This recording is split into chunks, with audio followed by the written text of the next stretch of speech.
Welcome to episode 48 of our board gaming podcast, a master's degree in rolling terribly. It's 2024. I'm still your host, Eddie. And still joining me, a man who reminds me to remain positive, even when we're getting our asses kicked in Frosthaven or Dota 2. Gaz, say hi, Gaz. Hi, guys. Yep, well, I think that was really pushed to the limits when you drew your first attack of the scenario and it was null. And it was like, all right, remember, you got to be positive. Yeah, That's it. You don't trying want my to ruin hardest. it. Yeah. So Every little bad thing that's happening, I'm just like, yeah, that's there for a reason. Like that's good. I'm learning from this. When yeah, you don't hit your XP level, I'm just like, it's okay. It's teaching you that the next scenario is going to be the one, and you're going to make up even more. It's just being positive with everyone and yeah, everything. yeah, that's a load of shit and it's not positive at all. But yeah. So no, I'm actually surprised we're on 48 because I feel like we've been on 48 for a few weeks now. But like, I think maybe I just thought ahead to almost 50 and it seems to have slowed down. I'm not sure. Don't know. I'm in It's a weird time warp where we're like it's like almost hitting 50 in Daok and then it just takes forever. oh yeah, the last few levels are just horrendous, Yeah. and then they increase that cap, right? Next minute, it's level 120. No, you're right. It is because ultimately we've uploaded a whole bunch of amDirt raws, we've uploaded some chats, and we've uploaded the top 10 lists and all that in audio format. So really, episode wise, I think we're somewhere between 60 and 70 or something like that. Look at that. Yeah. So Just there ran you go. up to 100. Congratulations, 100 episodes. So. Yeah, I don't even know what we're going to do with milestone episodes. We'll have to work that out. Send us milestone ideas. If not, I'm just going to go back in time and grab a whole bunch of just snippets from all the past and just throw them together in one long-winded, annoying thing.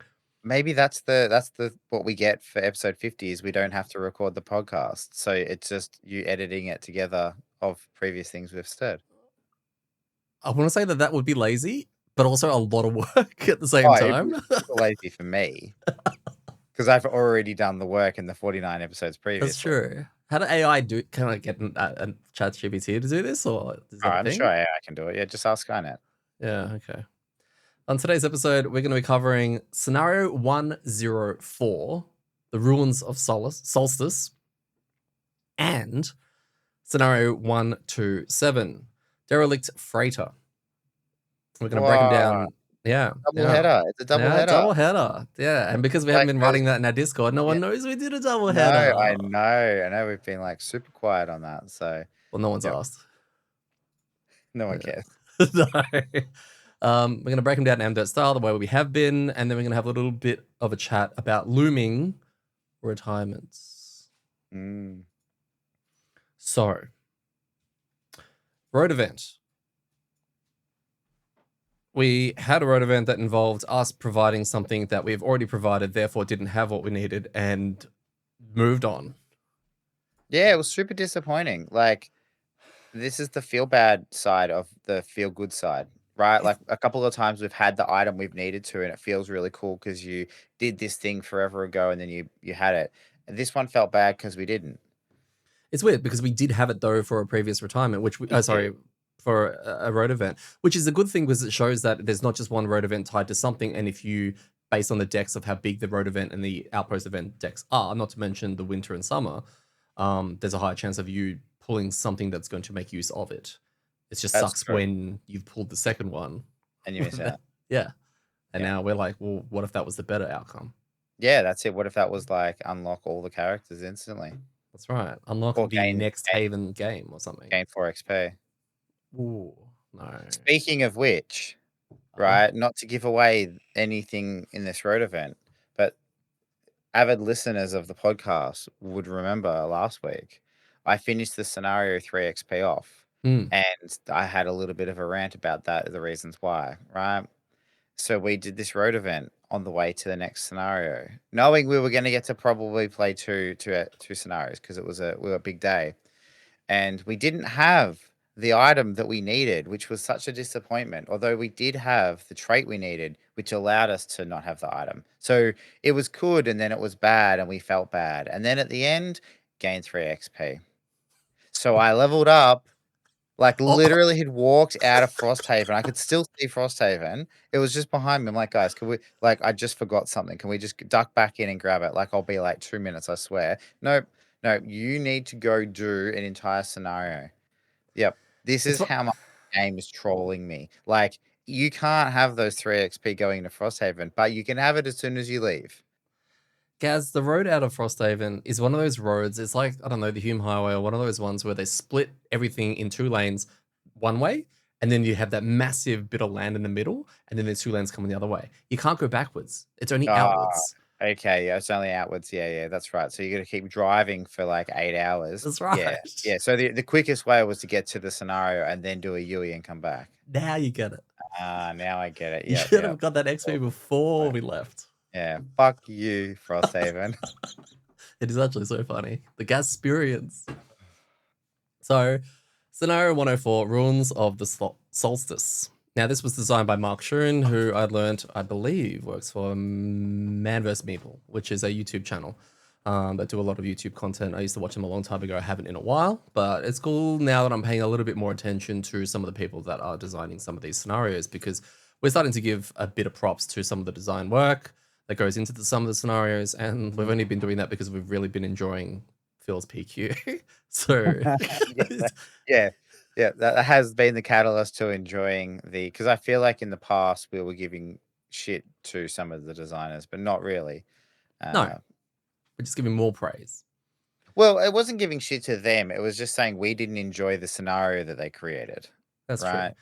But I mean, in saying that, one of those is controversial in that apparently everybody really loved one of them, which I won't go into details of, which was where we started looking into the designer. So maybe it's us. Yeah, it's true. I mean, look, there are so many factors. We've already discussed this, factors and timing and classes and all that kind of stuff.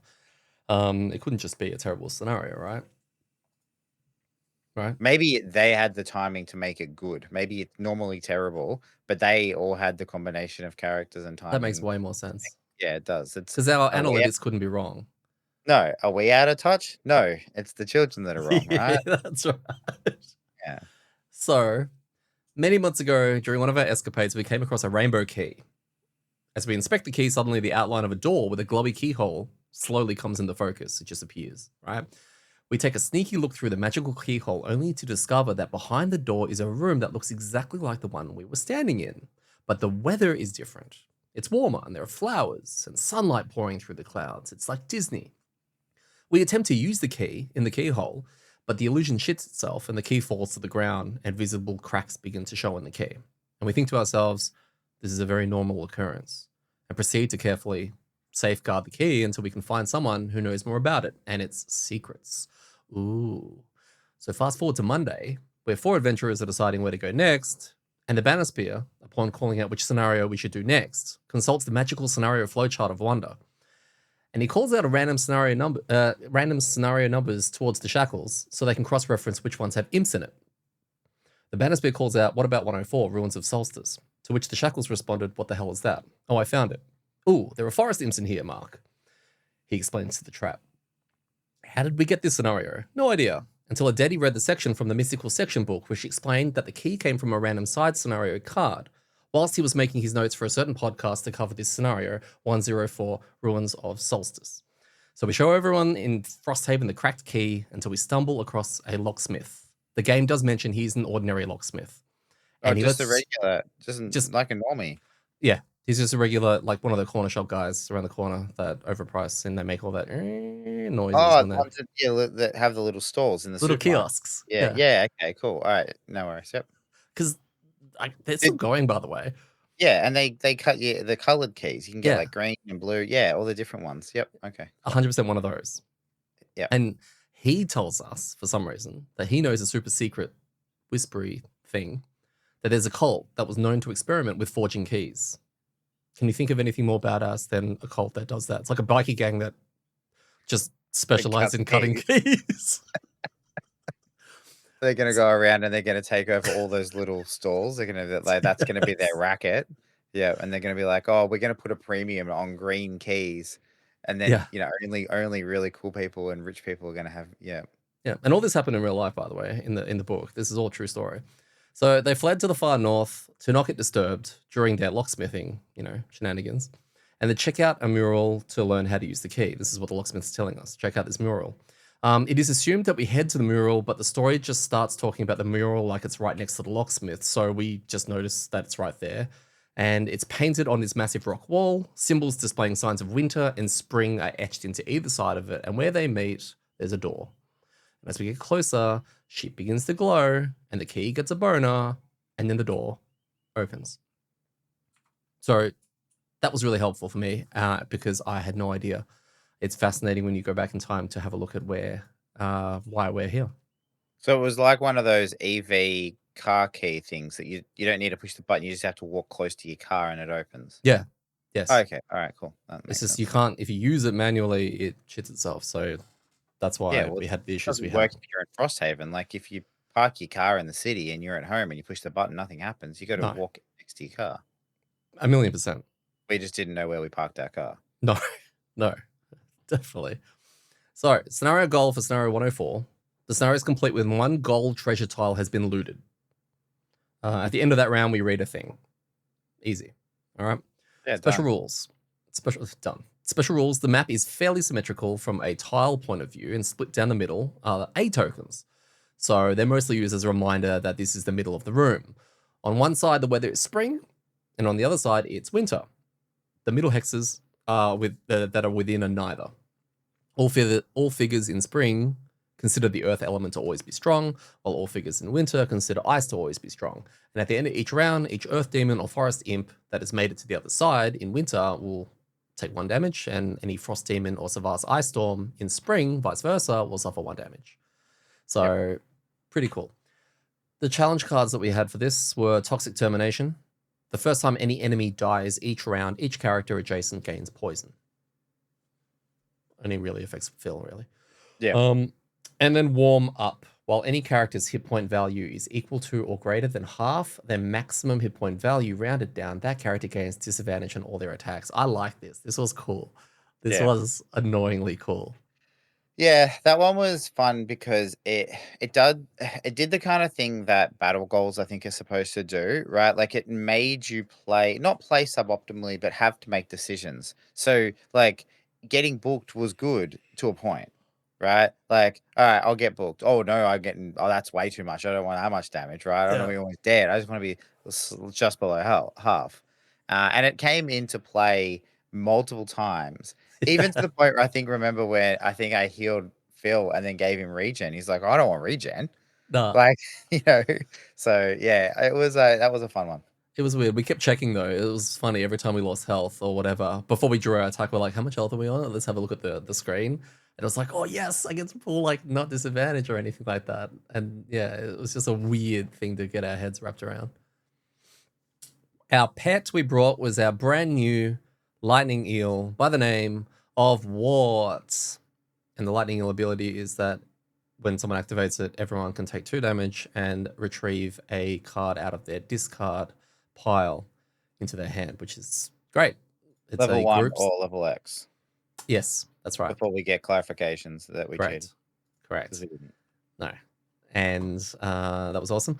Once the combinations, we had Earth Demon, Forest Imp, Frost Demon, Savas Ice Storm, and potentially Wind Demons if the Savas Ice Storms get to summon them. Initial thoughts, guys?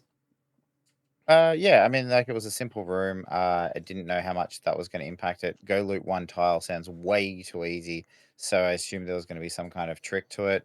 And yeah, it was just about, I don't know, looking forward to having heaps of curses in our deck because we're fighting forest imps. And the whole reason we're here is because of Mark. Because I suppose that was the other thing, right? And we've talked about this in a couple of scenarios, is when there's an other reason why we're doing something. So when we had to carry the corpses around and the fun was made because we were trying to get a mushroom for Phil so he could retire, right? That was fun. This was an interesting one because like, oh, this trap guy, we need him to kill the forest imps. So it was kind of trying to line that up and change those things. So yeah, it was interesting. I liked the elemental side, the whole thing. It reminded me a little bit of Ice Cave. But I wasn't too sure how much of an impact it would have. But it was that whole split down the middle kind of special rules kind of thing. Mark being on imp duty was a little bit weird for me because I was like, can he deal with that?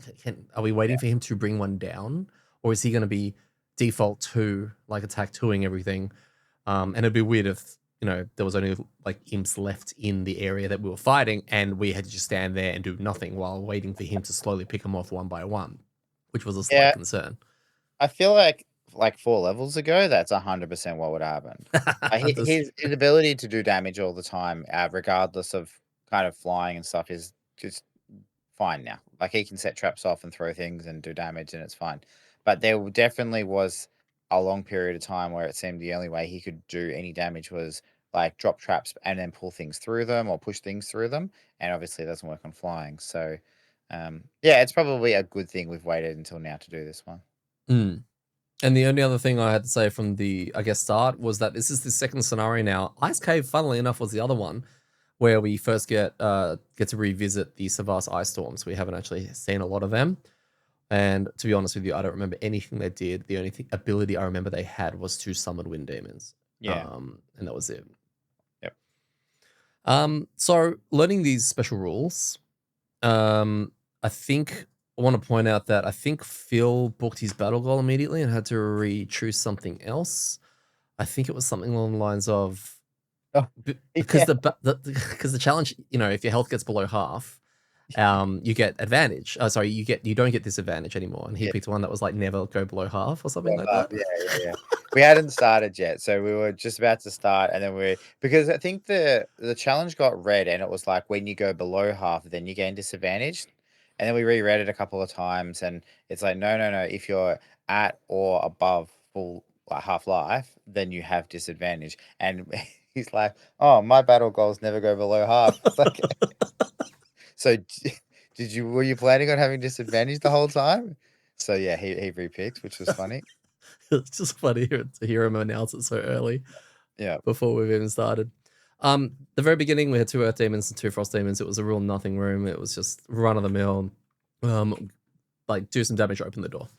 So we open the door, we go into the next room. This is where things start to get a little bit more interesting because we've got a few more forest imps in there. We've got the Savas Ice Storm on one side, we've got another Earth Demon on the other, and that's where we start to have a little bit of fun. Mark started blowing up imps. Eddie kept saying for reasons. He kept getting his piece of pencil and paper and just kept notching these little things down as he kept blowing up one after another. Yeah, personal reasons. That's the new thing that we have going. We just dealt with the others. It kind of felt pretty stock standard. I melodayed in the first room. I melodayed a second time due to an item I have halfway through this room, getting ready to go into the other. And when we started to clear up this room, I started to make my way because I was going to open the door. I wanted to burn through the rest of my melody. Is there anything of note that you can think of that was really happening in here? It was kind of run of the mill, wasn't it? Yeah, I mean, we got kind of clustered because it was a corridor tile, so we kind of got clustered in there and not really stuck, but it was tricky because we couldn't fight our way through because they were forest imps, and for personal reasons, the trap kept saying don't hit that one. But yeah, no, it was fun. Like it was nothing. It was just getting there, jumping over to the ice storm, killing that, and the wind demon, and then getting ready to go in the next room. Yeah, it was like, I don't want to say it was like, it wasn't bad by any means. It was just really nothing. It was interesting. It's like I mean, no spoilers for the rest of the scenario, but it was a very vanilla scenario, right? Yeah. Like it was move through, kill everything, get to the end, and it had some interesting mechanic, which meant that some of the monsters got to do what more powerful things all the time. I don't think the extra damage thing came into play almost at all. There was like one imp that just kept flying in the wrong place took a bunch of damage. But in saying that, vanilla is good. There's a reason why vanilla is a popular flavor, right? It doesn't mean this was bad or average. It just means that it didn't really do anything overly exciting. But it was fine. It was a good one for Mark to try and get his PQ personal reasons on, and for us to play through. So yeah, it was fun going through. But yeah, That's right. The last room, though, was definitely the more fun one. We got to see the 2 loot tokens. So they had one in each corner of the room. And it was a bit like a submarine key situation where only one, the special rules are each treasure tile can only be looted while a character occupies the other gold treasure tile. So trying to line that up. Now, this room was also actually quite covered. We had like five of the imps. We had an earth demon, we had 2 frost imps, demons, and we had one Savas Ice Storm. It was actually quite full, and he already went ahead and summoned a wind demon. So I was towards the end of my second Melody. I wasn't 100% sure whether I was going to withstand the rest of this scenario. I don't think it was a kill-all because we didn't need to. It was kind of a Gaz and Phil basically blink to their backs and get the loots, right? Ultimately. While Mark was picking off his imps and getting his imps, right? I had a Perry Piper moment where I got completely surrounded by everything, and that was really cool. Gaz and Phil decided to go get the chests. Gaz had issues landing a formation, but it does give new meaning to the expression catching fairies. Yes. We caught a fairy. That's right. Yeah. That's where I'm going with that. Yeah. Yeah. So we caught a fairy, which was kind of feels bad a little bit for Mark because it was one less that he was getting, but at the same time, we needed to get one. There was nothing else to catch you. Yeah, that's right. So, and what's hilarious is that fairy catching came down to the our what are they called? Negative condition, the challenge. Which one? Is that what they're called? The challenges, the Yeah. disadvantage. Oh, the disadvantage So one. yeah, because there was an imp, and the imps have 3 health. I'm pretty sure they have 3 health and The 1 normal shield. ones, yeah. Yeah. So I had a move, right? Move 4, jump over everything, go get the chest. But I also had nothing to do with my top action. So I was like, okay, cool. Well, what I'm going to do is I'm going to punch this imp, deal 2 damage to it. It will go down to 2 life, right? Because, even if I draw a +1, that's 3 damage. It'll still go down to 1 life. With the net, the Pokemon net, you need them to be on 1 or 2 HP. I'll catch the fairy, and then I'll jump over, and then we win. Cool. And like, the only 2 cards that could have stuffed this up for me, right, was my crit and my miss. And I pulled my what crit. do you normally I pull? pulled You my miss. crit. Yeah. Yeah, that's it. I mean, I was like, "Oh, as long as I don't miss." Oh, wait, critting is also really bad here. And then I realized that I was on half HP, and the challenge is if you're on half or greater, then you get disadvantage. So I got to pull another card, obviously, and I mean, if it had been the mist, then it would have just been the universe saying you don't get to catch anything today. But managed to, I think it was a 0 or 1 or something like that, and I did the 1 damage, and yeah. Yes. I mean, thinking about it now, there's actually heaps of cards that could have stuffed that up. Because a -1 also would have meant I did 0 damage and it was on 3 life. Yeah. So, and I think I have a +2, right? Because everyone gets a +2. Is that Mm-hmm. right? Yeah. Yeah. So thinking about it now, the odds were probably Worse. 50-50 that I was gonna stuff this up. So, I mean, I'm glad that it ended up in our favor, but it was it was a pretty cool moment when I realized that I actually had disadvantage. Yeah. I had a lot of fun with at that stage because I was getting Peripiped, then you were next to me, but there was mobs between us, and you were getting Peripiped as well. You have to look it up; it's a meme. And I wanted to use you to get 2 XP from Mirrored Misery, which is basically a card that Shackles has that he selects as an adjacent person, and he does damage to an adjacent mob to your ally for an amount of health equal to the difference between their current health and their maximum health. And I think Gaz was sitting on 3 or something dumb. And I was like, oh, all I could see was massive numbers. And I just couldn't get that off, unfortunately, because he was there. And I knew I was, yeah. Once or twice in a scenario, this happens, right? And I'll talk about the exact same thing, but for my situation. I'm on really low life. And Daddy's like, oh, okay. Is there any way that we could the both licking be the next lips meme, to... the guy behind the tree? Yeah.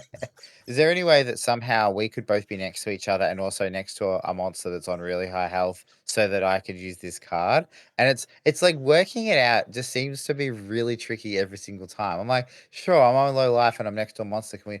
Yeah, but like I need you to move slightly. It's like, okay, so I kind of need to use my entire turn to reposition myself so that you can use this one card that you really want to use. And that I think this is the 3rd scenario that's been the discussion on. So it's that happened again. You've got the largest health pool. Your whole character is reliant on other people being in certain positions. I have 1 card that needs that. I don't think I'm asking for too much. Not at all. I mean, yeah, it just always seems to be the case that when that's happening, we just can't make it work. No, it's impossible. One day I'll get it off though. The imps will absolutely smash me. I got a lot of misses in my thing. Now, we made a very important call at this stage because ultimately the setup was Gaz and Phil go get the things. I was going to hodl basically with all the hordes of everything there, and Mark was just taking out every an imp every odd round here and there. But I was running out of cards. I had already given up and accepted the fact that I was going to exhaust. When I exhaust, I was going to curse everything within range 3, ultimately. And that was going to be just my Hail Mary. Hey, everyone, you can finish this. I'll just dump a whole bunch of curses in the deck. I didn't count my cards quite properly, and I was discarding to negate some of the larger hits, like a 3 and whatnot, because I was getting really low. And then I realized I was probably gonna exhaust a little bit earlier than I had anticipated. And then we made the call and we said, what? We choose you. And we threw the ball into the middle, and a little lightning eel pops out, and I took damage. But I got a card back, which then immediately I could use because I had no cards in my hand to negate. I had 2 in my discard, so that gave me 1 back to negate, which was handy. And it kept me alive for an extra round. And it actually made all the difference. It actually kept me up long enough to withstand a little bit more punishment so that I kept the aggro just that little bit longer before I exhausted. So thank you, Ward. That was very clutch. That was way more clutch than Weedy's shield. 1 shield. Yeah. Take that. Yeah, so with my final breath, I curse the last 6 targets. The tiles get looted. Not before Phil gets pulled off the actual tile, which was really funny. And then they go back on there. And then winners. So our rewards for this were we're getting 2 collective snow thistle, and we really need this to stop.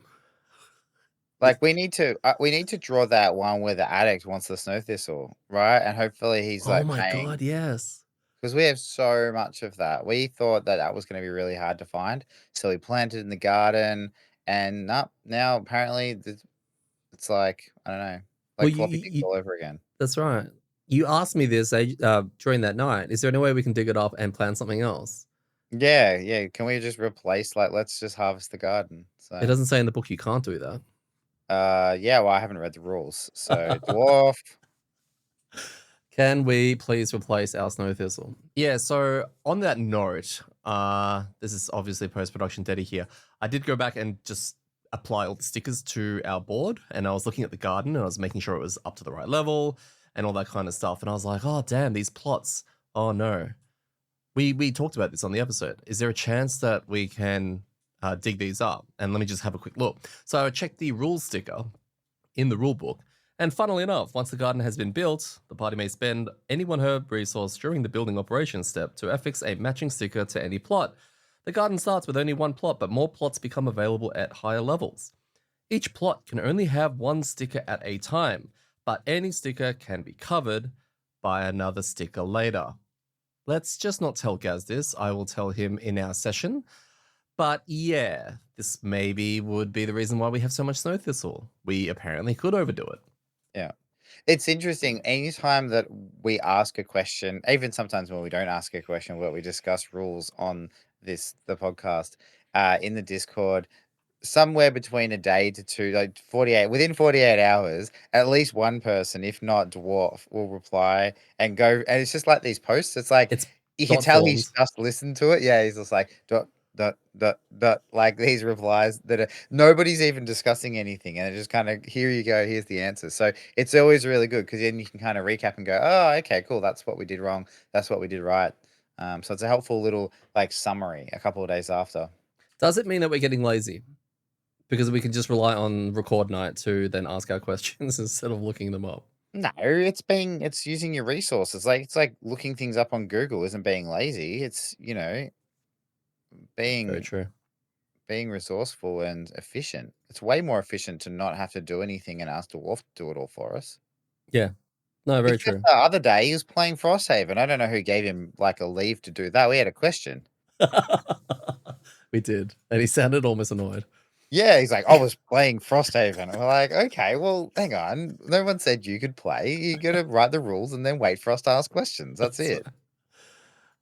We got to also add Winter Road Event 49 to the Winter Road Event deck, which is very exciting because I have no idea what that's about.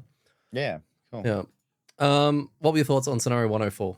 It was fine. It was fun. It was okay. Like, it did its job. It was there. We got to catch a few imps. We got to kill a few imps. I mean, we got to catch one. And yeah, I will not remember this at all when we do our next top 10, but I will also not remember this at all when we do our worst 10. So it's just going to land in that pile. Yeah, that's a really good way of putting it. It's just aggressively mediocre is, I think, what Mediocre, I think, is a bit harsh because it's Oh, fine. okay. Like I mean, I guess if mediocre just means average, then That's what maybe. that's But that's that's what I'm saying it as, which is yeah, average. yeah, yeah, yeah. It was average. It was fine. Like it was fun. So yeah. Um, the two season effects with the elements was an interesting take. It's a shame we didn't use either. This is yeah, sorry, this is one where I'm sure someone was like, "What do you mean? This was the best scenario ever. This is in my like top 1 scenario ever in a whole playthrough of Frosthaven because I had a character that just ate leaves like nothing else, right?" Mm, So, yeah, if you had someone that just wanted to constantly consume leaf or ice, right? Like a snowflake, a certain snowflake we know, I can see this one being way more fun for you specifically. yeah, and yeah, we had no one that really No, cared no one about either cares. of them at all. I Yeah. wanted wind and fire, and apparently I was the only one that wanted anything. So, um, this was easier than Ice Cave, which is just a note I had put down here. The Survice ice storms aren't overly that scary, although if there's a room full of them and they all summon 4 wind demons, it might be like a wave thrower situation. Um, but there were Yeah. only Their cards are they actually are quite nasty, but eh, we just found ourselves out of range of their range attacks, not attacking them when they drew the shield, pumping them full of damage before they had a turn. Like they're weird, right? Because they're one of those monsters that have like 2 or 3 abilities on mm, every card they draw. Other like the summon is obviously bad, and that lots of that could be bad. I feel like these are kind of like a chaos demon situation. We have encountered them when we didn't really care and they didn't do anything of interest. But I feel like almost like the Algox priests, we could have a scenario where they're just there and they just draw really bad cards, mm, right? Like healing things and shielding up and then summoning and then doing annoying shit. yeah, Um, I just don't think that that's happened this time, and I don't think it really happened in the last one either. yeah. No, I agree with you, which is why they're like D tier or something like that. Um, at the moment anyway. Like At the moment, Chaos Demons came around and showed us, right? And some of the that's right. others, and the other one, which we'll get to for the next scenario that is going up in my rating, is another one. But yeah, no, at the moment, Savas Ice Storm aren't doing anything to impress me. Um, Well, I mean, that's the amDirt curse, right? Next scenario, there's gonna be 8 of them, and they're gonna absolutely book us, and the there's only four whole next standees, so there's only four standees. okay, alright, there'll be 4. It'll be anytime one dies, replace it with 1. And so, we're like, "Oh, no." But yeah, that's what happens. The Can game has to prove us wrong. with our ideas, can you imagine there's a world where like Isaac or that Dwarf. someone comes to us and just says to us, "Hey, we want you to guest design a scenario together." Yeah, I mean, with how much not shade, I feel like it's, like, somewhere between sun and shade, but some feedback we've been giving to the designers, I feel like, yeah, we probably would have to try really hard and then ultimately cop a lot of shit. Oh yeah, so much shit. It'll be I an mean, I'd absolute love this mess. kind of scenario. I think it'd be awesome. Mm. If I'd known about that competition thing earlier, I might have given it a crack, but Yeah, it takes a little bit of time. yeah, a little bit. Yeah, you would think. I probably could bang one out in 15 minutes, but it probably might not be. It'd probably be mediocre. I'm just gonna go out and say it. Yeah, that's okay. Mediocre's good now. That's right. I played a more aggressive shackles lately, and been getting my tempo sorted, which has been really really good, and had a more effective game with a more prominent role as a frontliner, take lots of damage, get lots of damage out, and it felt very good. So I was just adding a shackles update in there as well. Is this an Ormy scenario? Yeah, it'd be fine. We just moved through and killed everything. It is until that last room, because we're probably forced to clear it for him. Maybe. I mean, like, we were only in that room for like 3 turns. So if he's still halfway in the corridor, he's barely gets anywhere, right? Like, That's it's true. easy to block him as well. Someone standing in the door and then But he'll like move through the door. yeah, but if you stand in the door, the monsters are all gonna move up Ah, to you. yeah. There's so many of them, then he's just stuck behind you going like, "Oh, I'm Ormy, I'm Ormy." Right? Like, Yeah, "Man," and we're because like, that's "No, that Ormy." that is so warmy. Oh, yeah, he's like a Pokemon, right? Just says his name. Yeah. Communication wise, or community, sorry, that's what comms means. Um, the same question about the book map showing an ice wraith in the place of one frost demon. So on the map is a printing error and also in the app. And it's amazing how many people are asking the same question, but in multiple ways, multiple threads of it. And it's actually in the FAQ. So There was that. Battle goals. All right. So battle goals, we had ritualists kill an enemy while 3 or more elements are strong or waning. Ooh. Mark Yeah, had okay. that. I think I don't know if he did it or not. I know because I think he did in the end because we had one element that was always up, right? Because in your zone it was. Depending So on which side he was on, yeah. yeah, I don't think if he did it at towards the end. Well, there were rounds where I was definitely making wind and fire in the same round. And yeah, so I dare say it's probably something he did. Ascetic. Collect fewer loot tokens than any other character. Yeah, I was like, personal reasons. Can you go pick that up for me, please? Are you going to have that? Yeah, are you gonna eat that? Can you eat it, please? Take it away.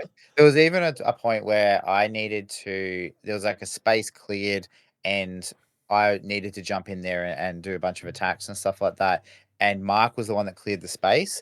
And at the end, he's like, "Oh, and I used my end of round boot. He's got boots that allow him to loot an adjacent hex."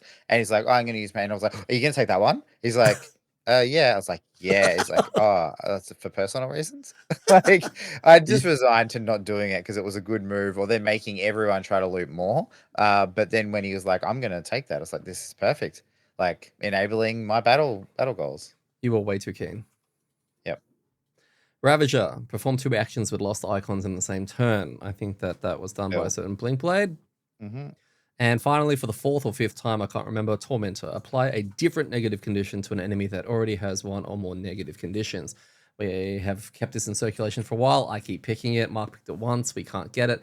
This time we got it because I used 2 different abilities at the very beginning because the mobs were separate. I kind of had 2 to myself, and I got to stack them up, and it was fantastic. Oh, there you go. Done. DPS meters in there.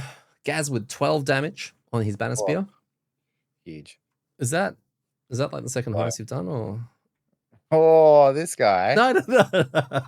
No. You've had some very big rounds. You were probably just getting blocked heaps, and formations were hard in that one. I think it was a mess. I just don't think I attacked many times. Honestly, like I I did a lot reckon. of healing. Yeah, probably. I think if you, the first room wasn't great, and the second room also wasn't great. So yeah. Oh, you had your banner up anyway in the second room. Mm. Then we had Phil on 50. We had Mark on 51. And we had me on 75. Hey, here we go. 75. Go Shackles. There you So go. yeah, look, it's the only time that I've had a really, really what felt like a really successful run, and it felt good. I'm gonna bang that drum. Did really well. I mean, like even realistically, 50 for Mark and Phil is quite low. Like, so I don't think damage. I think damage was lower in this one. So you being at 70 is even better, right? Like that just shows that you kind of pumped it when we were all just kind of middling along.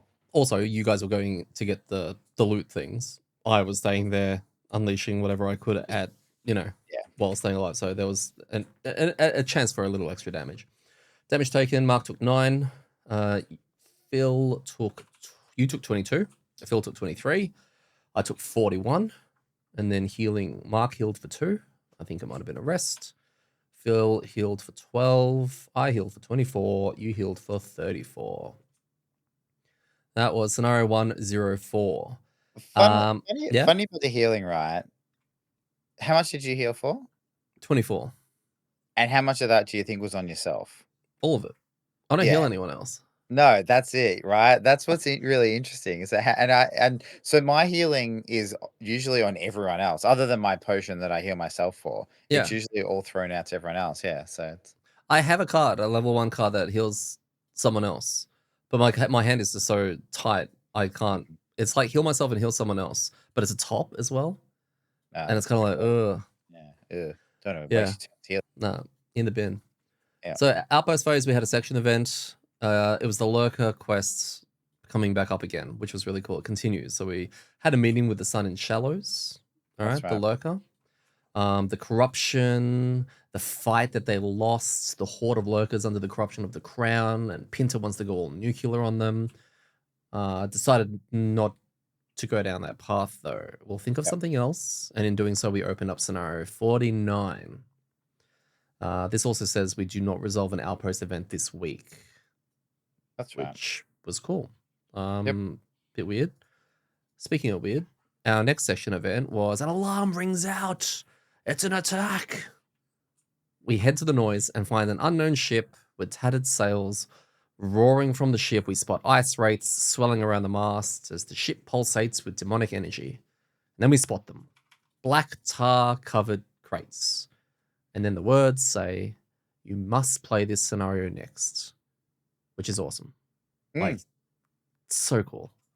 Yeah.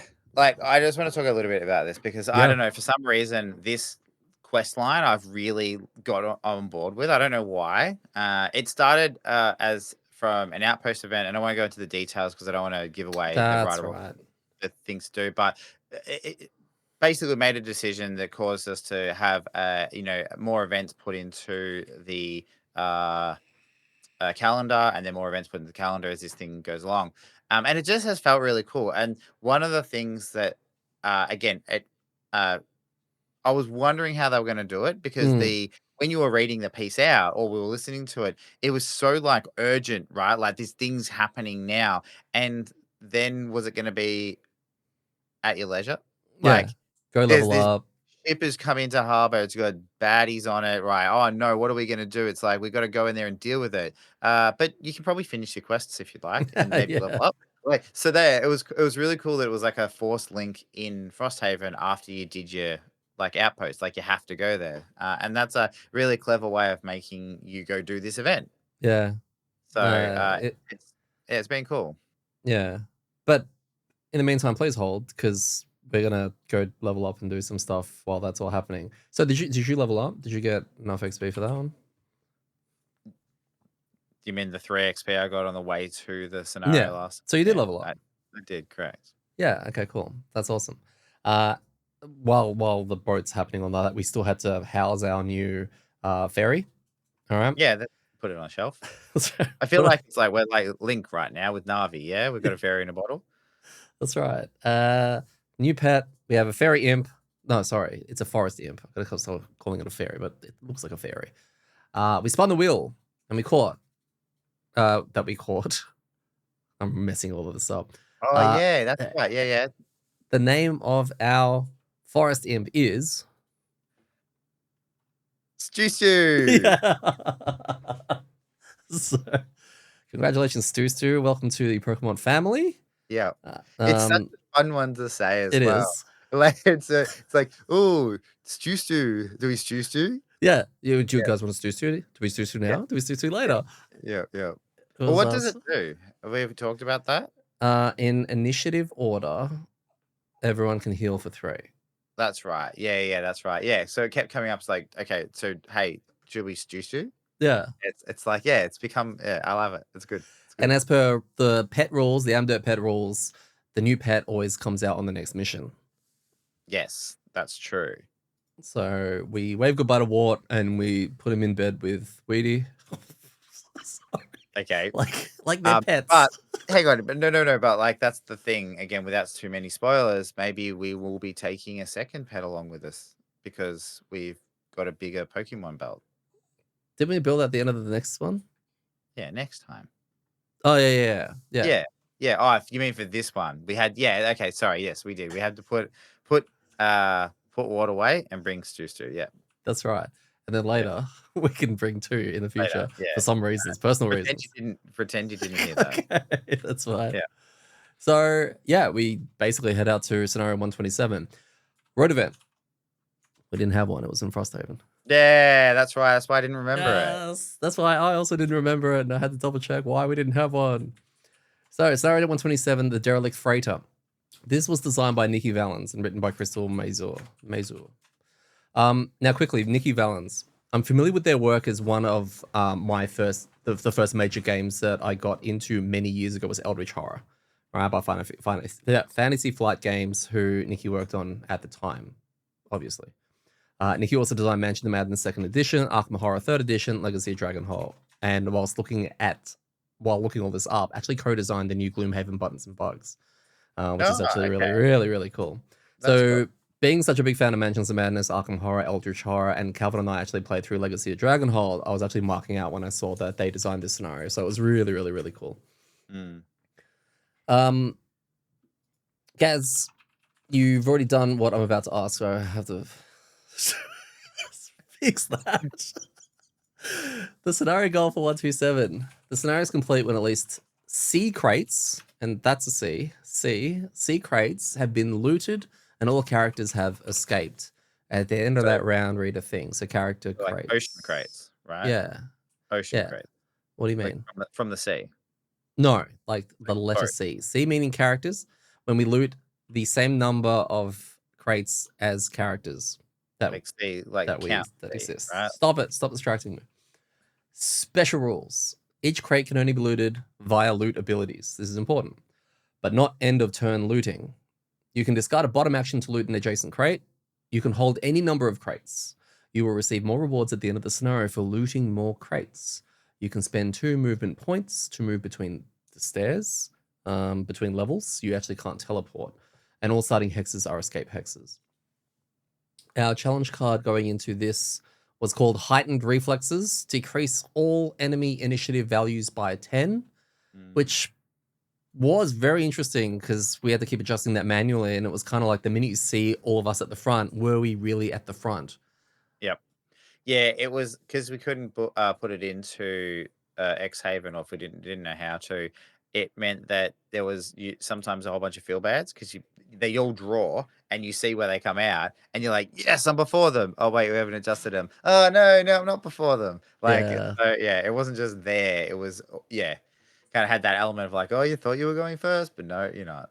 Yeah. No, I like it. I'm loving these challenge cards as well, how much they're really switching things around actually. The second one was very amusing. Sleep thrashing. Whenever any character, short or long rests, all adjacent allies suffer hazardous terrain damage. Which, let's be real, I didn't think it was going to really come into play until it Look, did. it didn't really, right? So I mean, yeah, I without going into too much detail, and we'll kind of talk more about this at the end, but it did a bit, but then it didn't later. No, that's right. But So it was really funny. Our pet was Stu, the forest imp. Mark kept saying Stu. Yeah. And he said it sounded like a turbo or something in a car.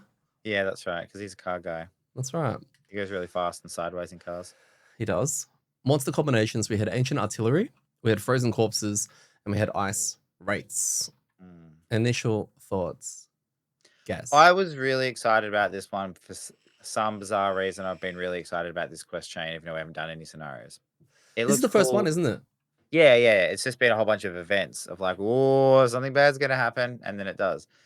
And yeah, it seemed cool. Like run around, collect the loot crates. I like ice wraiths. I think they're a cool monster, and the fact that there was like different levels as well. It kind of gave me like flashbacks in a bad way to that one that I hate. 22, is it? Yeah. Is that the wave thrower one? Mm-hmm. Yeah, because that one, it's just like you have to go below deck in that one as well. So that this kind of it just had that, oh no, not this again. But it was cool. It seemed fun. Yeah. Yeah.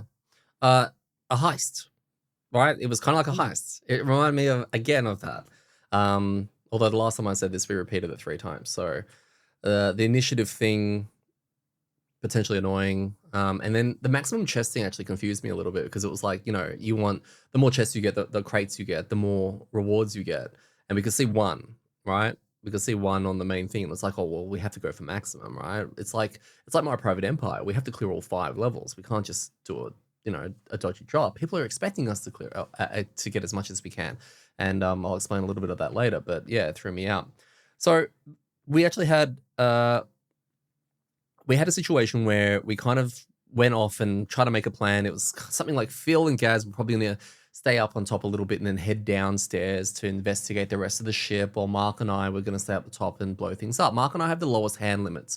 So there's a chance that if we're not needed down there, if we go down there, we may run into a situation where we don't have enough cards to come back. We don't know how deep this thing goes. Well, And because that's the other part of it, is that everyone has to escape. Yes. It was loot, but everyone has to get back, not just get the loot back. No one can exhaust anyway other than in the escape hexes. Yeah. Which is where we started as well. So and they're nice and far away from the actual stairs. Now, everything that could possibly go wrong for Gaz, I think went wrong, and then quite possibly went even more wrong. I think. Can you remember any of this? I just kept getting booked and pushed around and sticking Immobilized, and out of moving, immobilized. position. Yeah, it was just crap. Like, it was just a whole bunch of crap. Yeah, and like, it was just bad RNG. Some, like, I don't know, maybe it didn't look far enough into it. It's look, this one's interesting, and I mean, I might talk more about this at the end, but because this was the second scenario that we did in a sitting, I don't know. I felt kind of like, I don't know, tired. I'm Mm. not sure. It also was New Year's Day. Well, we And started at like 12 or something. yeah, I know, but I I did not get a lot of sleep the night before. No. Well, no, So, because you I were don't know drinking the if night before. I was just like, oh, man, like, I don't know. So, I think I might have been playing sloppy. That's what I'm kinda getting at. So, there's a very good chance that a bunch of the bad things that happened to me could have been avoided if I had been paying more attention. I also think that our plan was bad, but that's hindsight. Many I factors. didn't Yeah. think it was bad at the time, but upon execution, it was a terrible plan, No, well, and then I played poorly.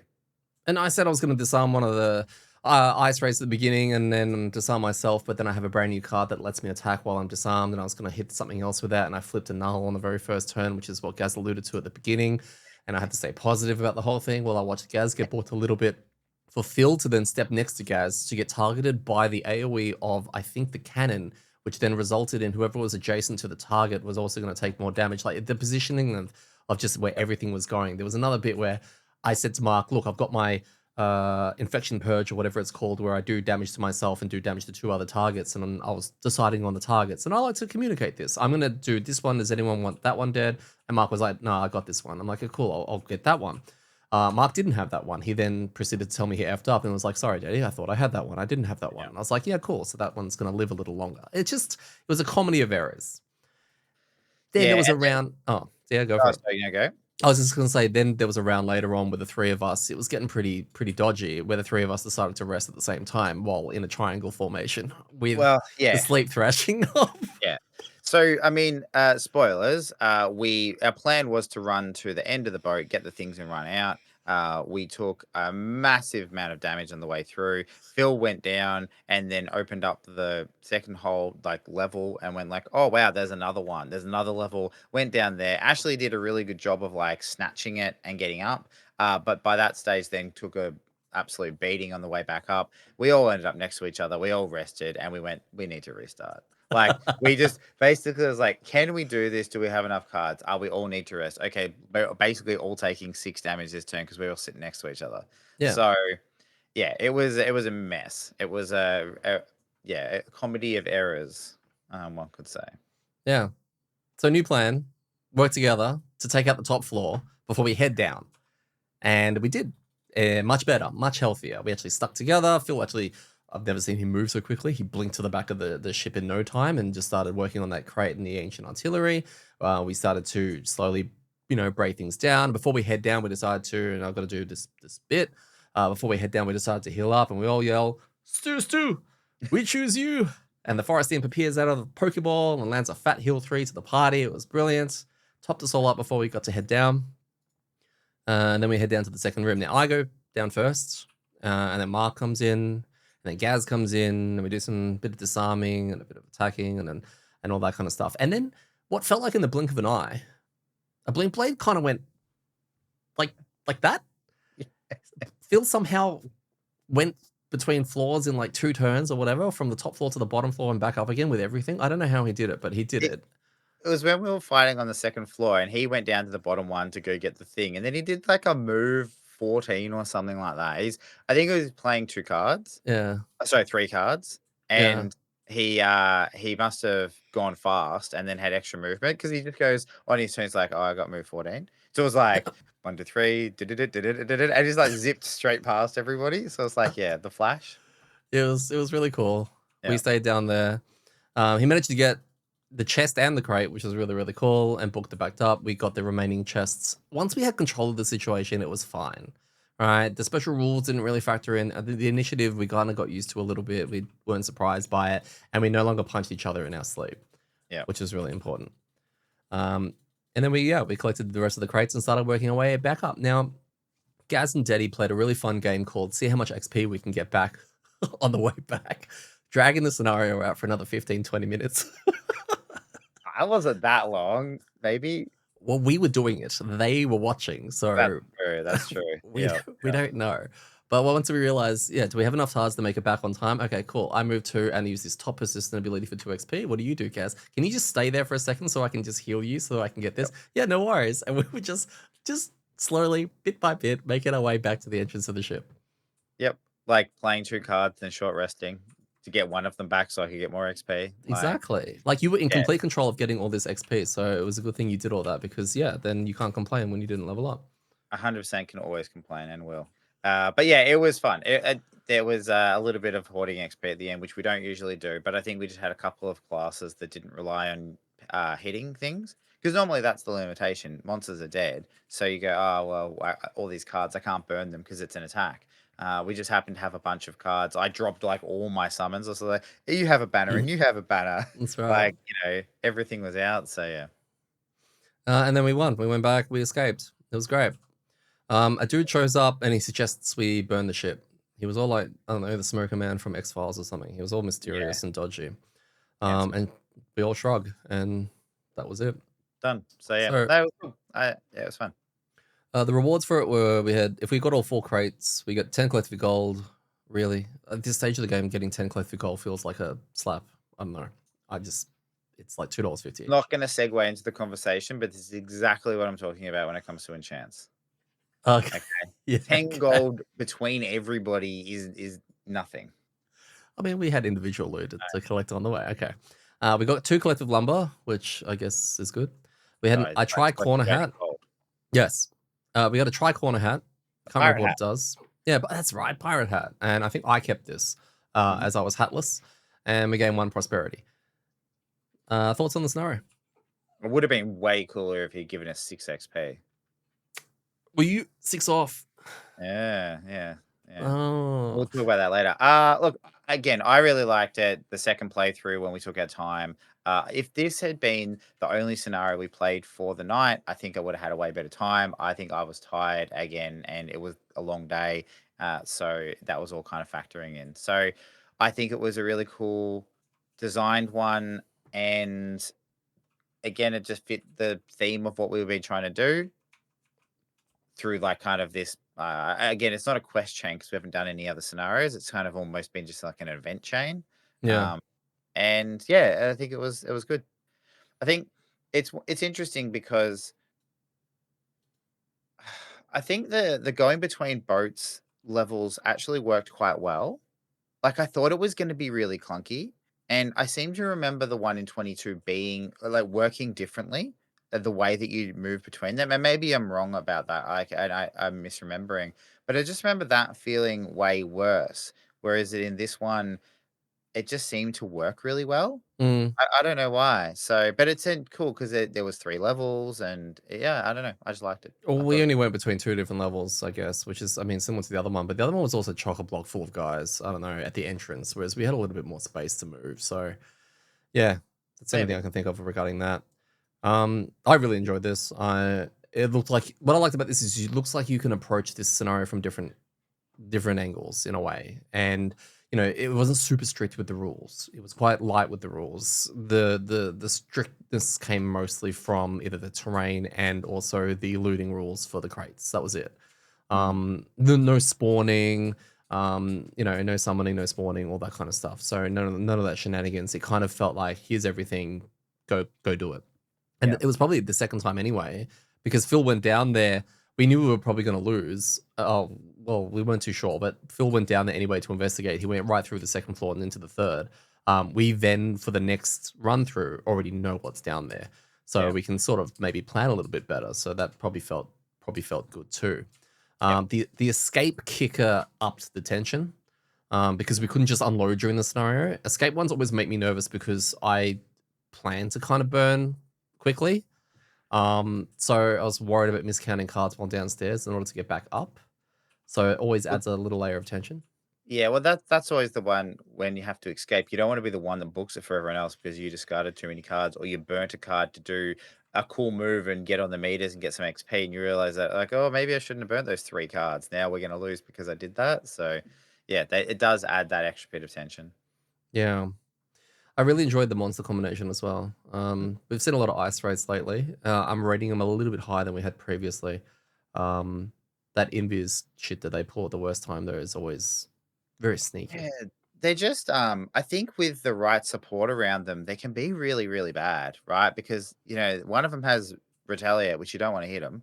The other one has true shields, so you can't hit them unless you really kind of design it specifically. And they tend to just do annoying things. Like Mm, uh when when there's other things that also take your attention, they're really tricky because you can't really blow them up and they will sit there and just do stuff too. But I think when we fought them in the past, it's been like just them. yeah, And in which case, I don't know, for some reason, that just seems easier to focus them down. So, yeah, this it's amusing. this combination of the monsters, yeah, definitely made it a bit different.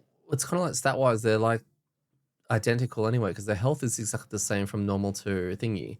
They're both doing the exact same amount of damage, except on some cards the normals are doing it at range, and the normals are applying curse, and the elites are applying wound. So it messes with your head a little bit because when you see a bunch of normals there, you don't see them as much of a threat. And the next minute they pull the switch card, and all of a sudden you've got a bunch of elites there, and then it's like, oh, yeah, they do a really good job of messing with my head as to working Well, out how to, yeah, that's a good point, actually, because you see the normals and you're like, okay, well, kill them. Oh, wait, they have 2 shields and they're ranged. So it's like they're not actually easy to kill. Oh, okay. Well, then let's just dump into the elite. Oh, I'm taking range to retaliate every time I hit them. That sounds gross. Let's not do that either. yeah. So neither of them are an appealing target. Yeah, you're right. There is a little bit of psychology going on there, going like, oh, let's kill that one. No, no, no, we can't. Or let's kill that one. Oh, that hurts. Yeah, and we have to remind Phil that the elite has retaliate. Yeah. Was scenario 127 a Ormi scenario? No, I don't think so. Well, actually, he can't go down the stairs, right? Yeah, Yeah, he'll I be feel like fine. this would be fine. Yeah, yeah. We Just clear just the top level and he'll wait up there. and he'll just chill. Yeah, That's guys, I'll right. wait here. I'll wait for you to get it back. Yeah. Yeah. Community wise, there was someone I did find that was asking about the structure, about the reward system of this. In that, when you play with 2 people, you get, because it specifically says the more crates you get, the more rewards you get. Now, as a 4-player team, you need to get 4. As a 2-player Yep. team, you can only get 2 if you want to, but the Yep. better rewards behind getting 4, which is a lot harder. Mm-hmm. And that was the What issue. was the question? Oh, no, no, he wrote a whole thing about why he didn't like the way it was written. He says the reward structure of this scenario is unusual. The scenario, you must recover all 4 crates for 4 people, 3 for 4, 3 or 4 for crate for 3, or 2 to 4 for 2 people. The first 2 crates give common rewards. The third gives a possible missable item. And then the fourth gives you prosperity, which is quite rare. You were warned at the beginning of the scenario that more crates equal more rewards. It just seems unusual to me that when playing on 4 players, you have a 100% chance of getting full rewards, while on lower player counts, they are missable and presumably harder to get. It also penalizes those playing on harder difficulties, as they are less likely to go for extra crates. Our 2-player party did go for all crates, fortunately, but I wouldn't have been too happy if we had missed out on good rewards. Okay. Not sure what the solution is here. Yeah. No, I don't. I think that's all valid. Hmm. They still got 4 crates though, so it seems that it's also fine. Yeah, I think the thing is just saying like they went for it just because they I guess took a stab, but yeah, I don't Yeah. know. I see I, what you I mean. mean, I feel like there's, and we could go down a rabbit hole with this, but playing on harder difficulty also makes it harder to get things like chests, right? Like, hey, there's this chest on a side kind of branch of this of the scenario that's not on the way to achieving it. Oh, we're really low on cards. We don't have the extra cards to go get it. So I don't know if the increased difficulty thing should be taken into consideration, but Hmm. yeah, I don't know. I like the tier reward. I like the idea that the Same. better you do, the easier, so the better the rewards. But it is interesting of how that scales when you don't have as many people Mm, because it potentially could lock you out of being able to get them if that's too hard. mm. So yeah, it's an interesting discussion. Yeah, things we won't really have to worry too much unless we have our second playthrough with just Gaz and I, and Uh, ability drafts and Hanabi battle goals and all of that kind of stuff. Speaking of which, But yeah, Actually, just thinking about that though, you are kind of benefited from the fact that you get 10 collective gold, right? Like if we're splitting it, we get 2.5 each, which obviously doesn't split. So it's like you're either getting 2 or 3. With 2 players, you're getting 5 each. well, 4 people, 2 people can get 5 each. No, that's true. I'm just saying though that like 10 collective gold is a bigger reward for 2 characters than it is for 4 characters. Yeah. You hear that? Guys said it first. Quit whining No, 2 people, I 2 player didn't teams. not say that. Don't put words in my mouth. I'm just saying that it probably cuts both ways in a way. So. Yeah. Recluse. Never end your turn adjacent to any other character. Gain 1 additional tick for 4 characters. That was Phil. Seemed very proud of that. Sluggard. Perform a long rest while at your maximum hit point value after you've already suffered damage. Who the hell had that? I have no idea. It wasn't me. So Mark. Yeah, probably. Don't know if he completed that or not. No idea. Oh, okay. That's good. Pincushion. Be targeted by attacks from 3 or more enemies in the same round. That was me, and I don't think I did it in the second run through. I definitely did it in the first. Yeah. I had executioner, kill an undamaged enemy with a single attack action, which I did not do because everything in there had so much health. It was really irritating. I couldn't. My pure damage, I can't do 10 unless I have that card that. Yeah. Unless I have a hammer pot. It's DPS. not an attack action though. Oh yeah. Bloody hell. Is it? Is that what it says? I don't know why you keep picking ones that are almost single attack action. No, because the other 2 were terrible. I remember going through them and they were like even worse. And I was like, this is the only one that I might be able to do if I get a crit.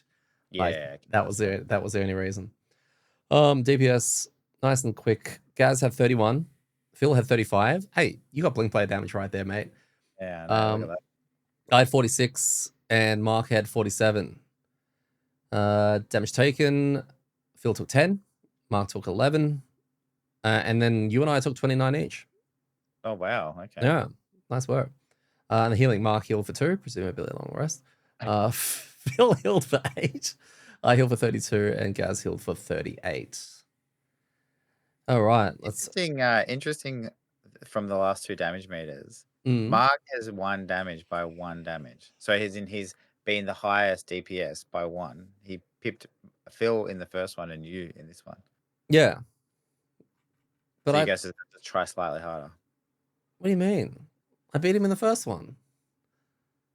What? No, he topped it. Oh, that's right. No, yeah, you did. Sorry. I forgot that. Yeah, he won, but you beat him by like 30. Yeah, okay. Yeah, but he beat Phil, so that's fine. The blink trap. Outpost phase, we had another huge attack. I would like to cover this in amDirt Raw when we actually do that eventually. Because that was a really interesting one. Yeah, okay. We'll do that. How far off are you now from level 6? Oh god, this is just my life as a banner blade. Banner spear, banner blade, banner spear. 6 XP now. Yeah, okay. Which again is just so frustrating because, you know, we kind of talked through this a bit. When we decided that we were going to restart the scenario, we all still had a bunch of cards left. Well, I think enough that we realized we couldn't do it. Do you go? I'm interested, community, right? People who listen, tell us what you think. When you're going to do that, right? If you're like, hey, this one's cooked, like we've got to restart. Do you then take another 2 or 3 turns where you just maximize loot or XP? Well, I suppose you don't really get to keep much. So mostly just XP, right? Mm-hmm. Because, I mean, we didn't, and that's fine. But, like... I think you do. I think people do. And I think we would. We were precious on time. We literally were like, we have one more attempt in this before it starts hitting too late because we've been going all day. And I think that, you know, there was a level of we could probably do that and maximize it for that failure to jump into the thing.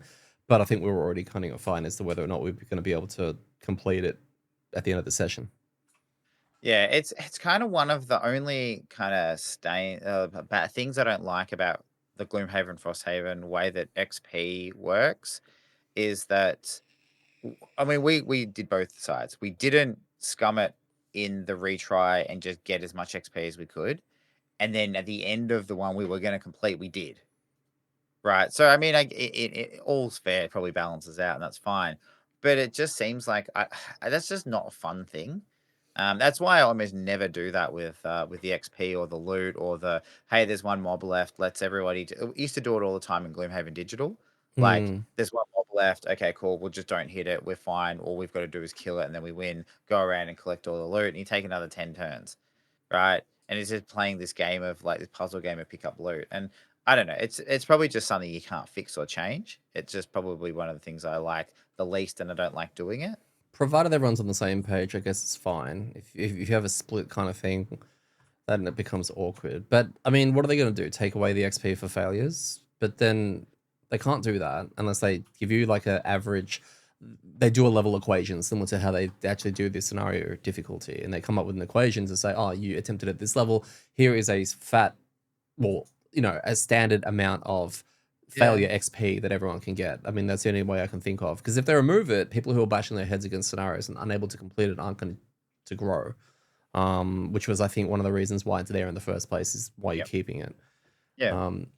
That's what I mean. I don't have an idea about how to fix it, and I don't necessarily think it's broken. Like, that's the thing. It's a one small thing that just comes up it comes up seldomly, and it just kind of makes me feel a bit Yeah. and I don't know. I think they did manage to stop the looting thing in Frosthaven Yeah. by just how the scenarios Yes. end. Easily. Most of them are just kill everything, keep one monster alive until you finish doing whatever you want to do. Yeah. So most of them have a timer or something, and that's fixed that side of things. So yeah, it's like I said, it's not broken. It's just me whinging. No, it's fine. I mean, just be positive, guys. I'll be there for you. I'll double the positivity. I think you can be positive for me, so I can be extra negative. Yeah, something like that. I'll try. I'll do my best. Go team. We upgraded the stables. No one saw that coming. But now we can have 2 pets coming out with us now, which is really cool. So we get to work out who's coming, and because all of them, we didn't get a new pet from this scenario because we couldn't get a pet cannon or anything like that, which is just bullshit. Yeah, great. Pet Yeti. Yeah, a petty daddy. All right, we're gonna have a little chat about retirements to wrap up our show. So our current party as it stands now, because we haven't actually done a recap in a while of where we're at. I'm almost certain no one has a clue what level anyone is. So Phil is level 7 Blink Blade, Mark is level 7 Trap, I am a level 6 Shackles, and Gaz is a level 5. Banner Spear. Sorry. That's not meant to be a positive, bit. right? Yeah. I'm laughing. Laughter is positive. This is the bit, right? This is the bit where we, yeah. We are towards the end of our second year. Oh shit, we need to do a revised year 2 end of year tier list for monsters soon. Oh, okay. There's been some changes. The first one at the end of the first year, Yeah. Okay. Yeah. All right, cool. Prosperity is around halfway through level 6, and we're on retirement watch because we had this chat towards the end of the session. Phil has his PQ chain, which we're obviously familiar with, and that's currently time gated, probably for another week or 2 before the next chapter of that opens up, and he wants to hit that up as soon as it becomes available again. So his time is very obvious. Mark needs to kill a few more imps. I can't remember how many. I think it's like 4 or something like that. So we are probably aiming to do that next scenario. I think we found one that we were going to do. We double built after the first scenario this time, I think. And then I believe we built again. And it was at that point that I decided to say out loud that maybe we should hold it. Hold it for a bit. Maybe just, because you were like, what do we do? What do we do? Fine now, right? Like, right. why would we keep developing? It's just a waste of time. Yep. That's right. So it may be personal reasons, but I just said maybe just hold off on the building for a little bit. And Gaz says he can retire soon. I don't know what the hell I about could retire in the next 2 weeks if I want to. There you go. So I don't know what's about to happen, but it sounds like there's going to be a huge shakeup in the party. We're going to roll the same characters. That's right.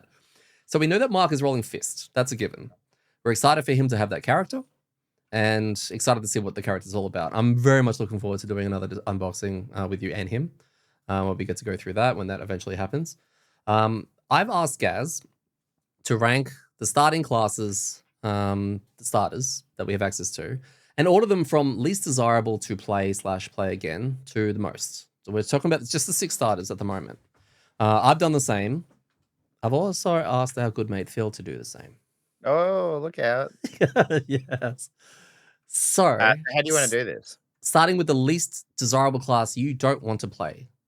6th, essentially.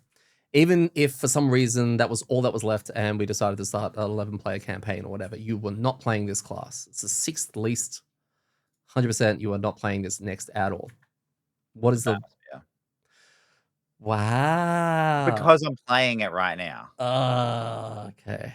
So, I mean, timing-wise, timing. So there's not anywhere near enough in the Banosphere that I've seen so far to play a very different playthrough. And part of that is because, and we talked about this when I hit level 5 and I had a choice of cards. I kind of had the option of like going more tanky or going more kind of DPS. And I think because I played the crab and I played the crab tanky, so it was going to be this kind of like, it's going to be samey, Yeah. in a way. So the yeah, there's a couple of ways of playing it. You can do these different things, but that's at the moment it would be that. Well, that Now, makes sense. in 2 or 3 characters' time, it probably isn't the least likely that I want to play because this isn't what I think are the best or worst classes. This is just my ordering of what I would want to play It's next. personal. Yeah. So that's probably why the Banosphere is. Yeah. Number 6. Makes perfect sense. 6 for me is the Geminate. I think this is a pretty Really? obvious one. Yeah, I don't know. Even as much as I know a lot more about the game and I'm very comfortable with the game, there is something about the twin deck ranged melee playstyle. I think there's a lot of fun that could be had in there. I just don't know if I can be asked with all the hoops. I want some hoops. You know, I want some hoops. Too many hoops.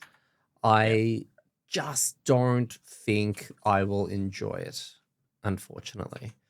And I don't see that changing anytime soon. I'm very fascinated by the character. I just don't think my brain and it will get along. Yeah, that's fair. Phil has picked the Geminate. Right. I feel like the Geminate it's like, I think the community the louder voices have kind of made it seem worse than it is. Yes.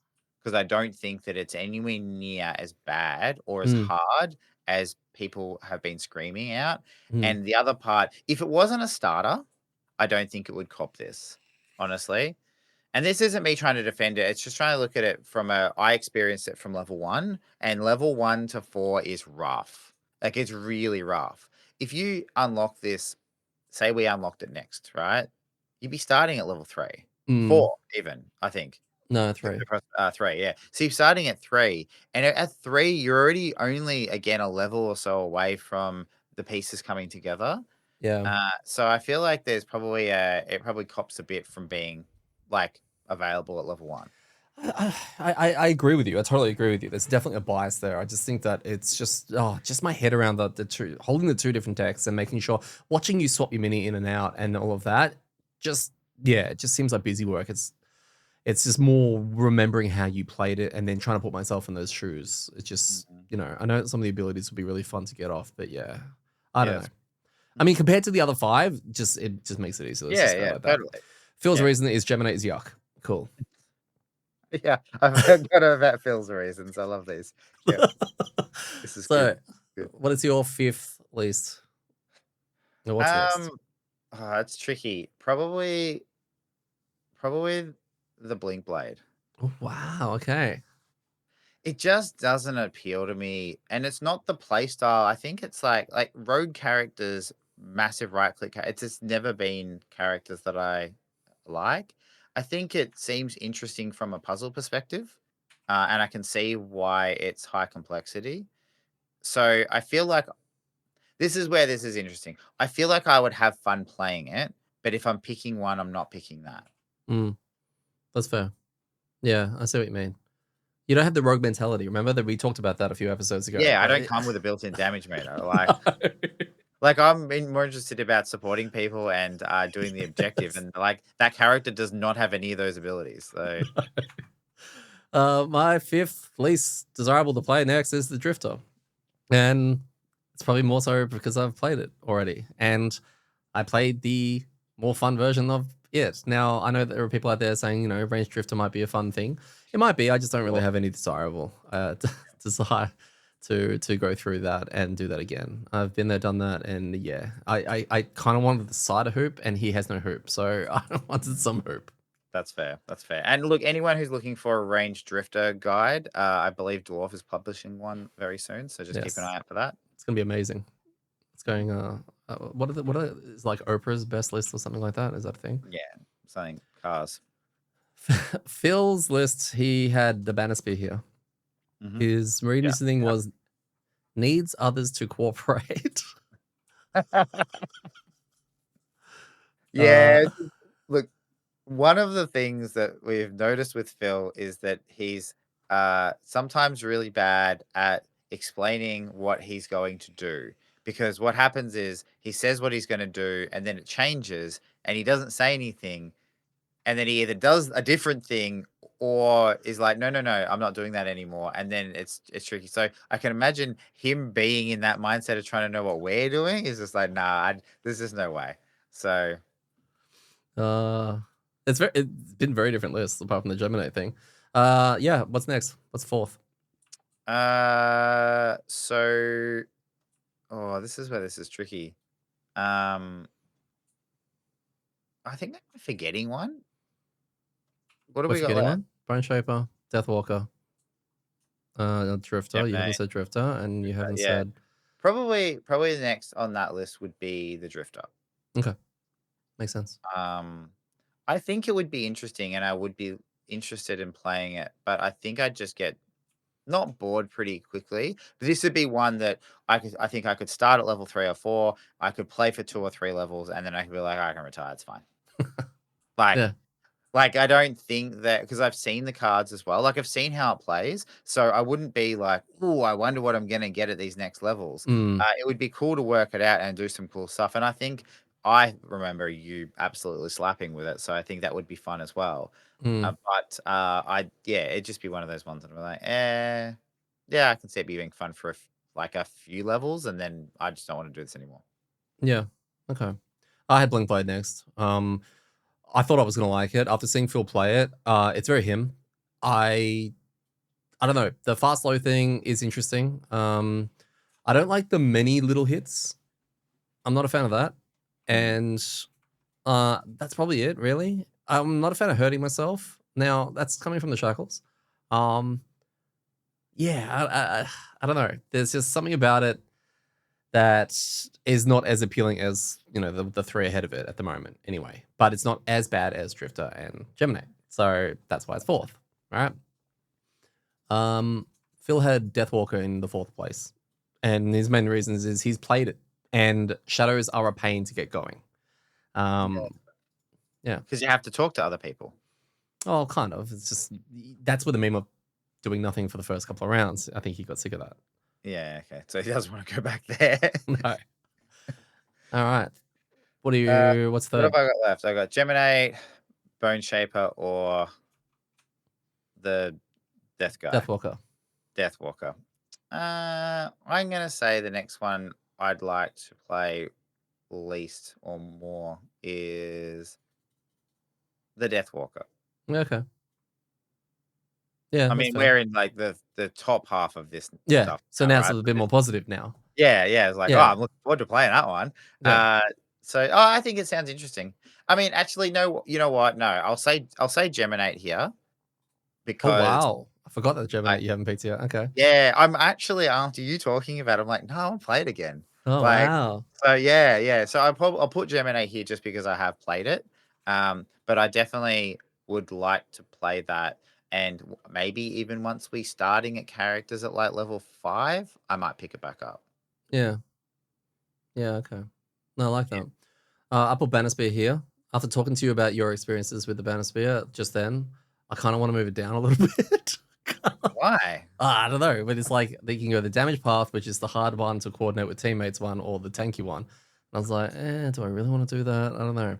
I don't know. That's what I mean. There is another, like, there are a couple other things you can do. Like, there is a summony banner non-formation type build that you can do that focuses a little bit more on range. Okay. So there is but again, it's more supporty. Like, Okay. because there's cards that are like, let other people do more damage. Yeah, I know who I'm talking to. So yeah, nah. So yeah, we'll put Banosphere there. And then Phil put the Bone Shaper, so third. Yeah, he says looks like fun, but early levels not so much. Okay. Cool. Second, let's go. Geminate? Oh no, yeah, the Deathwalker. Sorry, Geminate was switch them two. So Wow. the Deathwalker, yeah. I think it sounds fun. I think there seems to be some extra stuff that we could do. And I'd also just want to know is I can't do anything until next turn or the turn after. Is it a Deathwalker thing or is it a Phil thing? Yeah, Like okay. I think I'd love to play it to see the puzzle and work out and like, oh, I can completely see why you couldn't do anything for 2 turns. I get it now. Right? Yeah, look, I picked the Bone Shaper as the second one, and for similar reasons. And now I'm starting to piece together that because your number one and my number one are now the opposites in a way. You've got the Bone Shaper, and I've got the Deathwalker. Mm. These classes we haven't seen for a long time almost. It's like they're well in the past, and we've kind of forgotten a little bit of kind of that, I don't know, that feel. We know what they did, but it's remembering the intricacies of the cards. Like you just said, can the Deathwalker get off to a flying start, or is it a build up? Is it a slow ramp, etc.? We don't know these things, and it's been so long that it'll be fun to revisit in a way. Mm. Same thing with the Bone Shaper and just fleshing out maybe a different spec as well. Yep. So I can sort of see why we've kind of come to those conclusions with those two, and we've just swapped them around, Mm. which is pretty interesting. Yeah, and we have it's funny because they're the two that we didn't play that aren't one that's ridiculously complex or that seems really simple. Like Yeah, that you think the Geminate's yuck for the complexity and the headache, and I'm like, I probably don't want to play the Drifter because it seems like I get bored of it really quickly. So yes, those two are out of the equation. So what are the other two we played? And they seem like fun classes. So yeah. yeah, that makes sense. What did Phil have for number two? Phil had Drifter. You can just hit things. Might try the ranged build. So Just hit up the wall. He'll tell you how to do it. he's gone for there, which means his number one is the Blink Blade. Oh, you see? Yep. He said it's just fun, so much movement, multi-hit cards. Only retaliating monsters are bad. So, all right, all right. So I guess to clear us up, so I have the Bone Shaper, and you have the Deathwalker. Yeah, Mm. yeah. And I think you pretty much articulated what the reasons why. But let's be so if Phil had to roll another class from the starter six when he retires the Blink Blade, he would roll the Blink Blade.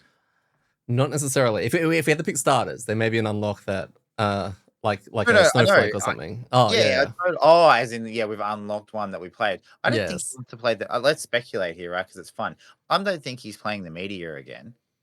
Um, I don't think he's gonna play the Snowflake. He did say he wouldn't mind playing the Crab, so maybe he wants to play Crab. yeah, okay, Yeah, I could see him as a Crab. So, yeah, yeah, interesting, but yeah, interesting. he'll blink blade it again. Yeah, sounds like fun. Yeah, well, he's got all this practice. Blink Blade for life, right? That's right. So, thanks for tuning in to another episode of Masters Degree and Rolling Terribly. Join us next week when we possibly retire a trap and smash out more of the lurker or unfettered quest chain, because these side quests are very addictive and we kind of need to stop, go back to a main line for a bit, because we've been Yeah. hanging out in the outside of Skyrim for a bit too long. Yeah, we got way sidetracked with side quests, and we don't even. It's like going through our quest log, going, "What were we doing again?" Like, oh, that's right. There was that NPC that was like, help me! This is really urgent." And we're like, "Oh, whoops, sorry, we forgot about you." That's why I'm having a lot of fun going back and going, so why are we here? What are we doing Yeah, here? And I've had to go through, because when you do that, it's like, it's not just the scenario itself has a little blurb. It's like, what led us to that? So what was the previous one, which then led to a calendar event, which led to a section event. And I'm kind of backtracking through all of this breadcrumb crap. And yeah, it's very annoying. the problem is we've got the unfettered line and we've got the lurker line, which both are fine, I guess. But we've got so many juicy side quests that I want to do. Like I can think of 3 off the top of my head that I'm waiting. I just can't wait to give a go because they sound really interesting. And Prison Break? you're right. Stabby one? Yeah. Yeah, I know what you mean. Like, but We have to go back. I know. We've got to get back. I know we got to go back to work so that we can enjoy the weekend, right? Yeah, that's it. They can't just do side scenarios because you get sick of them, I guess. There's also the issue if we go through all the side scenarios, and I think some people may have done this just from reading conversations. Finish all the side scenarios, go back and finish the main ones, unlock classes that come from that, and have nothing to do with them. Yeah, that's fair. Yeah. We got to get some classes. We just talked about how we're most likely all rolling starter classes next. So, yeah. So don't worry. At the rate that I'm leveling, like I'll be the banner. I can wait till level 9 and probably be the banner sphere for another 20 scenarios. So I can too. I just need everyone to just hold up. yeah, that's not happening. Like we're not Okay. just gonna stop progressing the campaign because you don't want to play. You want to retire. So All right. Well, we'll say see you later then. We'll do an amDirt roll tomorrow. I've been your host, Eddie, and alongside me, the one and only Gaz. and remember, when it comes to rolling terribly, it's all in the wrist.